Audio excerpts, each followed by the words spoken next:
Good morning, I'm Craig DeGrelli. It's Monday, March 24th, 2025, and these are your Unbiased Updates. Pushing ahead with peace talks, the initial goal to get Russia and Ukraine to agree to a truce. For how long, and the key role of the United States. Also, a trip to Greenland on the agenda. The wife of Vice President JD Vance, as well as the National Security Advisor, are headed to the world's largest island, amid President Trump's suggestions that the United States take control of it. When and what's their purpose? From the Straight Arrow News Studio, bringing the stories that matter to you from across the United States and around the world, these are today's Unbiased Updates. This morning, U.S. and Russian officials are meeting in Saudi Arabia to discuss a possible peace deal in Ukraine. It comes less than 24 hours after the U.S. held separate talks about ending the war with Ukrainian officials in Saudi Arabia's capital city yesterday. While no specific details about that talk were given, Ukraine's defense minister said in a social media post, quote, "The discussion was productive and focused," end quote, and said they addressed key points, including energy. The New York Times is reporting an anonymous Ukrainian official says the Ukrainian delegation might hold additional discussions with U.S. officials today, depending on progress. Special Envoy Steve Witkoff says the ultimate goal of the talks is a 30-day full ceasefire that would allow time for negotiations on a permanent truce. Russia and Ukraine have both already agreed to halt strikes on energy infrastructure temporarily. But how and when to implement that partial truce have not yet been decided, and attacks continue.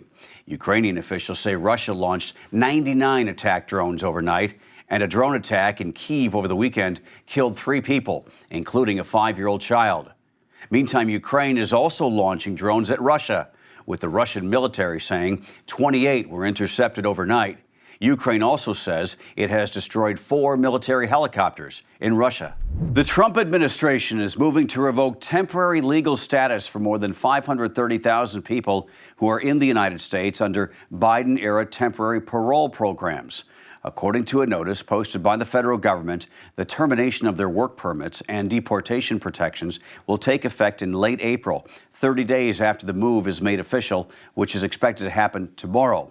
The move will impact immigrants from Cuba, Haiti, Nicaragua, and Venezuela who came to the United States under a Biden administration program known as CHNV, which was designed to reduce illegal immigration at the U.S.-Mexico border by giving would-be migrants legal migration avenues.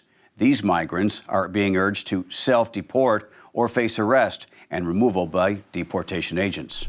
Usha Vance, the wife of Vice President JD Vance, along with National Security Advisor Mike Waltz, are slated to go to Greenland later this week. Her office says the Second Lady will visit historic sites and learn about its heritage. President Trump has often said the United States should take control of the self-governing territory that is part of Denmark for strategic national security purposes. Both the Denmark government and many people in Greenland have said the island is not for sale. However, on Sunday, Vice President Vance said, quote, "Denmark is not doing its job," end quote, and not being a good ally. Vance says President Trump does not care what Europe thinks. He cares about putting the interests of Americans first. Her office says Mrs. Vance is slated to leave on Thursday and return to the United States on Saturday. Greenland's prime minister spoke out in a national newspaper over the planned visit on Sunday, calling it, quote, "a highly aggressive move," and said Waltz's mere presence in Greenland will no doubt fuel American belief in Trump's mission. Monday, April 28th, that's the date for Canadian elections. New Prime Minister Mark Carney and his opponent kicked off their respective campaigns by saying that President Donald Trump must respect Canada.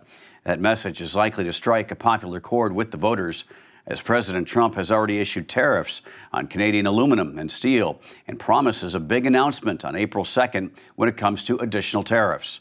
The president has also made repeated remarks that Canada should be the United States' 51st state, prompting various shows of Canadian patriotism.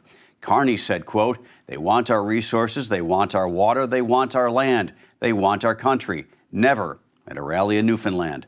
Carney replaced Justin Trudeau, who recently resigned. He is opposed by Conservative leader Pierre Poilievre, who says he will be Canada first and stand up to Trump. The election campaign is also for 343 seats in the House of Commons. South Korea's constitutional court overturned the impeachment of Prime Minister Han Duck-soo, reinstating him as the country's acting president today. The opposition Democratic Party impeached Han in December after he reportedly refused to appoint 3 justices to the Constitutional Court that was looking into the impeachment of President Yoon Suk-yeol after Yoon had briefly imposed martial law. The court has not given its verdict on Yoon's impeachment. They have until mid-June to do so. Finally this morning, the first weekend of the men's 2025 NCAA tournament is in the books, and the Sweet 16 is set.